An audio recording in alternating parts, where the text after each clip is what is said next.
What happens when a student enters the classroom with rebellious intentions? And how long can a teacher keep his emotions in check when a student starts showing him extra attention? Let's dive in and find out. At the start, we meet Joseph Sven, a middle-aged teacher who walks with a limp due to an injury he suffered as a child. Joseph lives on a farm with his elderly mother, handling everyday chores and helping around the house. When he arrives at school, he breaks the news to his class that the school might soon shut down. At that moment, a new 18-year-old student, Catherine Wheeler, joins the class. "And who might you be?" he asks, noticing her arrival. After work, Joseph discusses the school's possible closure with Rosalie, a widow he's been supporting since her husband's death, and whom he even intends to marry. The next morning, Nathan Wheeler, Catherine's father, and a retired major, shows up at Joseph's farm, requesting to board Catherine's horse in Joseph's stable. He even offers $175 a month, a proposal Joseph gladly accepts. Later, Joseph offers Catherine a ride home, mentioning that this is likely his last year teaching. Curious, she asks what he plans to do next, but Joseph is unsure, prompting Catherine to say she'll figure it out, and it's at that moment that her feelings take a more personal turn. Soon after, Dr. Evans stops by to check on Joseph's mother, informing him that her health is rapidly declining and recommending she stay in the hospital, as she may only have a few months left. The following day after class, Joseph finds Catherine waiting for him in the stable loft. "You knew I'd be here, didn't you?" she says, signaling her intentions with a subtle gesture. Joseph, torn between his values and her attention, initially leaves to avoid temptation. However, he later reconsiders, realizing his life has become mundane and that maybe a bit of excitement wouldn't be so bad. He returns to Catherine, and they share a close moment. A few days later, the school board tells Joseph that his lack of professional development credits means he's ineligible to teach in the city. Joseph, unbothered, speaks his mind to the board members and heads home. Later, Dr. Evans visits and mentions that Major Wheeler, an avid hunter, spotted a coyote nearby. Evans offers Joseph his old hunting rifle, saying he's too old to use it himself. During class, Joseph assigns an essay, which Catherine uses as an excuse to leave him a message, saying she needs to talk about something important. Later, while driving her home, Joseph is frustrated by the openness of her note, worried someone could discover their connection. At first, he suspects she may be pregnant, but Catherine denies it and playfully teases him by saying she is, which momentarily stuns Joseph. Joseph feels overwhelmed, unsure how to handle the situation or explain it if anyone else were to find out. Fortunately, he soon learns Catherine was just joking. She isn't actually pregnant. One morning, Catherine surprises him with a gift, a bottle of aged 20-year-old bourbon. Grateful, Joseph accepts it and casually inquires about her mother, but Catherine quickly changes the topic, avoiding any discussion of her mother's struggles and instead redirecting the conversation back to him. Later, Dr. Evans walks into the stable unexpectedly and finds Joseph and Catherine together. Concerned, he arranges to meet Joseph at a cafe. Shocked by what he witnessed, Evans presses Joseph for details, asking how long their relationship has been going on. Joseph admits everything, prompting Evans to warn him that if he doesn't end things with Catherine, it could lead to serious consequences.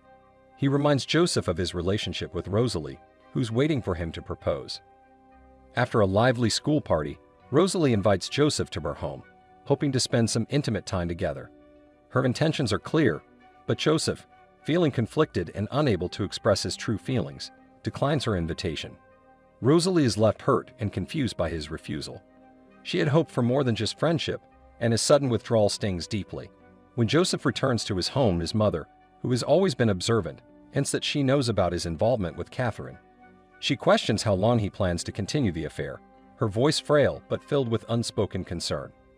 Her words hit Joseph harder than expected, but just as he's about to respond, his mother's condition worsens, and she suddenly falls ill. This interruption saves him from having to confront the uncomfortable truth, but her piercing question lingers in his mind, forcing him to reflect deeply on his actions and the path he has chosen. After some time, Joseph feels the weight of his mistakes and decides to apologize to Rosalie. He visits her, explaining that the reason he had turned her down before was not because he didn't care for her, but because his mother needed him. He apologizes for being distant, assuring her that she deserves more than what he's been offering. But Rosalie, though understanding, suspects that there's more to the story. She can see through his half-hearted explanations and presses him for the truth. Joseph, feeling the burden of his regrets, opens up, revealing the inner turmoil he's been battling.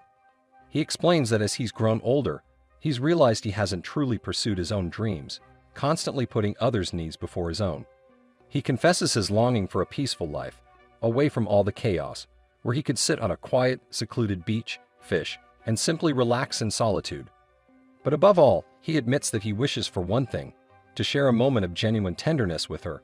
No expectations, no complications. Just the two of them enjoying each other's company in the daylight. Rosalie, after a brief moment of hesitation, softens, and despite the emotional distance between them, she gives in to her feelings and fulfills Joseph's quiet wish. Soon after their intimate moment, Joseph's mother passes away. The grief is heavy, and after the funeral, as Rosalie sorts through condolence cards, she stumbles upon one from Catherine. Her heart sinks as the truth hits her hard. Joseph had been unfaithful. The realization cuts deeper than anything she expected, and she confronts him in a heated moment outside, her eyes full of betrayal. She accuses him of cheating, and Joseph, struggling to hold on to any semblance of control, tries to downplay the situation. He insists that Catherine was nothing more than a fleeting distraction, a brief fling that meant little in the grand scheme of things. He pleads with Rosalie, telling her that she is the one who truly matters to him, that he loves her, and that Catherine's actions were insignificant. But his words fall on deaf ears. Rosalie's pain only intensifies, and in a flash of anger, she lashes out, her voice trembling as she tells him she wishes he would die. She shoves him away, her heart breaking as she walks away from him, leaving him standing in the cold, lost and regretful. Later that evening, Catherine arrives at Joseph's home, having heard about the fallout. She insists that they should get married, claiming that it's the only way forward. But Joseph, exhausted by the weight of everything that has happened, tells her it's over. He firmly says it's time to end their relationship, realizing that their connection was nothing more than a momentary lapse in judgment. Catherine, scorned and determined, warns him, "You'll regret this." The very next day, Joseph finds out that Nathan, Catherine's father, knows everything about their affair and is not about to let it slide. That night, Joseph, feeling a sense of impending confrontation, takes the hunting rifle that Dr. Evans had gifted him and waits for Nathan's arrival. When Nathan and his wife finally show up, Nathan only wants to talk. He calmly asks Joseph if he plans to marry Catherine, but Joseph, despite the pressure, admits he's unsure and doesn't think he's her type. Nathan, surprisingly understanding, tells Joseph that he believes Joseph is a good man and that it's not entirely his fault. Catherine shares responsibility in the matter as well. However, Nathan's wife, unable to hold back her anger, slaps Joseph across the face, accusing him of taking advantage of her daughter. Despite her wrath, Nathan suggests that they let the situation go and part ways peacefully. Once they leave, Catherine reappears, asking once more if Joseph will marry her. But Joseph, feeling weary and resigned, tells her that what they had was just a brief fling, that they have no future together. He's too old, and she's too young, too uncertain of what she truly wants. In a final desperate gesture, Catherine kisses him, and in a quiet, sorrowful confession, she says, "I've done something bad."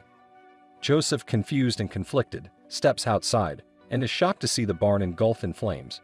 He rushes to save the cow, but tragically, Catherine's horse perishes in the fire, a painful reminder of the chaos their lives have become.